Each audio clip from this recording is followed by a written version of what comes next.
Welcome to the 6 o'clock news on SBYnews.com. I'm doing a special show here tonight. I want to go over this and hopefully you all understand where I'm going. I'm going to read a letter to you, or read a post, an article.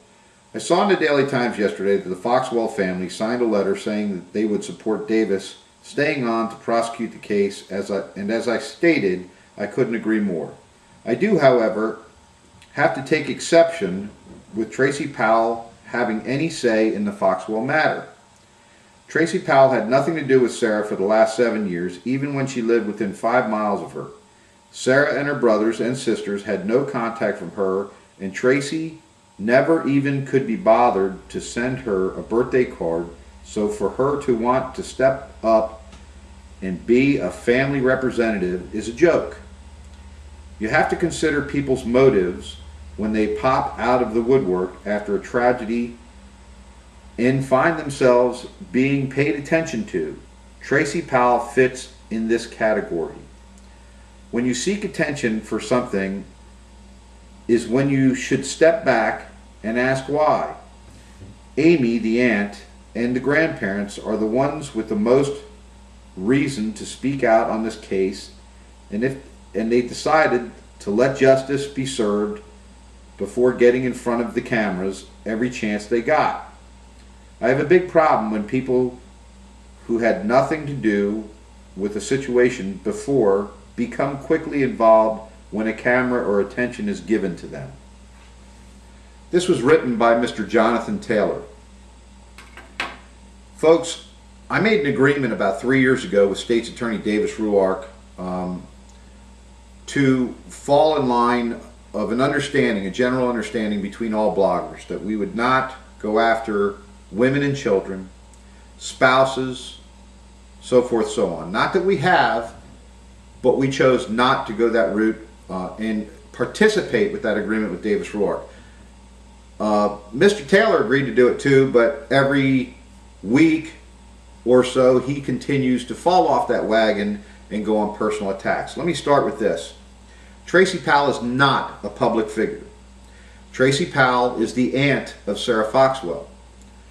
The letter that was written, that was presented to the Daily Times, was on behalf of Sarah's father and mother, Tommy Foxwell and Jennifer Foxwell. Tracy Powell had nothing to do with that letter.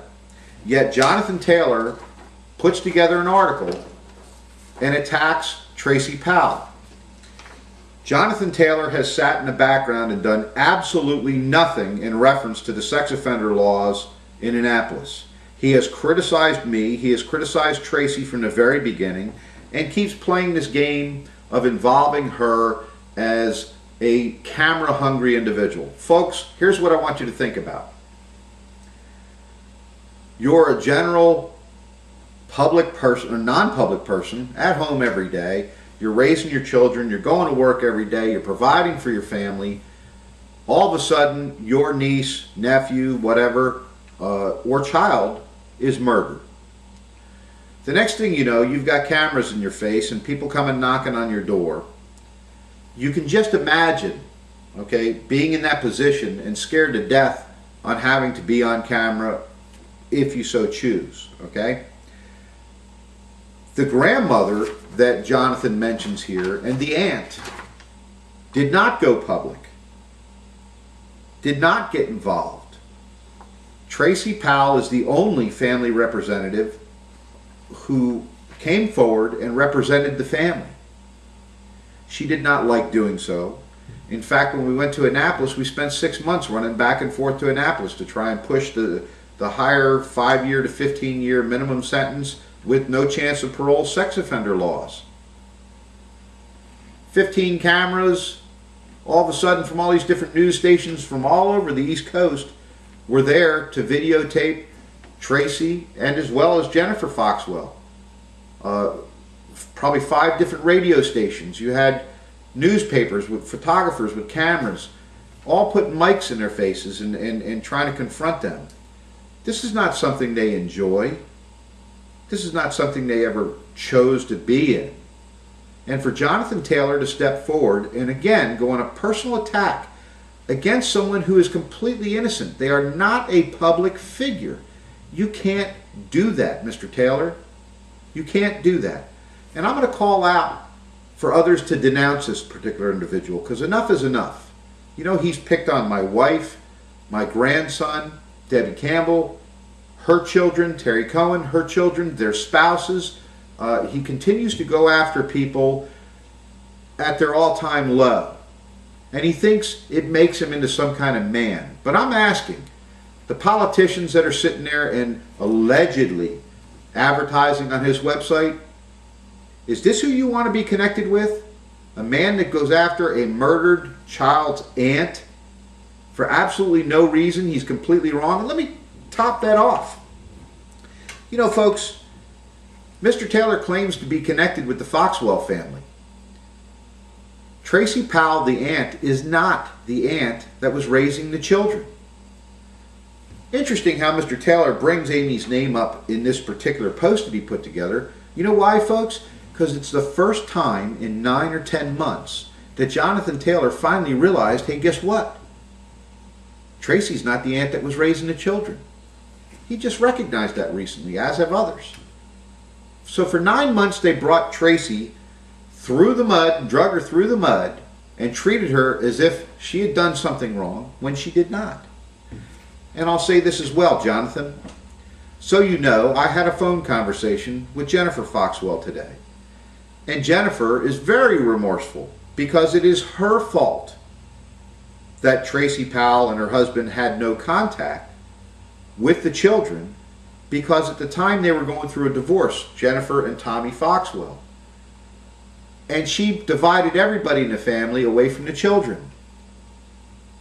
They were reunited after Sarah's death, and while we went into Annapolis and worked in Annapolis to change the laws. And she's very remorseful for the fact that she was the one that divided Tracy and her husband from the children. So if your connections are anywhere near decent with the Foxwell family, clearly if there is one there, they're using you to bash other good people within the Foxwell family. Again, folks, I'm asking that these candidates, if you continue to stick around and support Mr. Taylor, better watch out, because I'm coming after you. Mr. Taylor, you might have yourself in a bit of a legal pickle here, because I'm telling you, she's not a public figure. Leave her alone, Jonathan. I'm asking you politely, please, leave the Foxwell family alone. They want nothing to do with you, Jonathan. They know who you are. They know what you're about. It's unfair. Mr. Roark got you to agree that you would not pick on the women and children. Start following those rules. Leave these people alone. Leave my wife and grandson alone. Leave the women and children out of it, Jonathan. If you have a problem with me, go for it. You have every right to do so.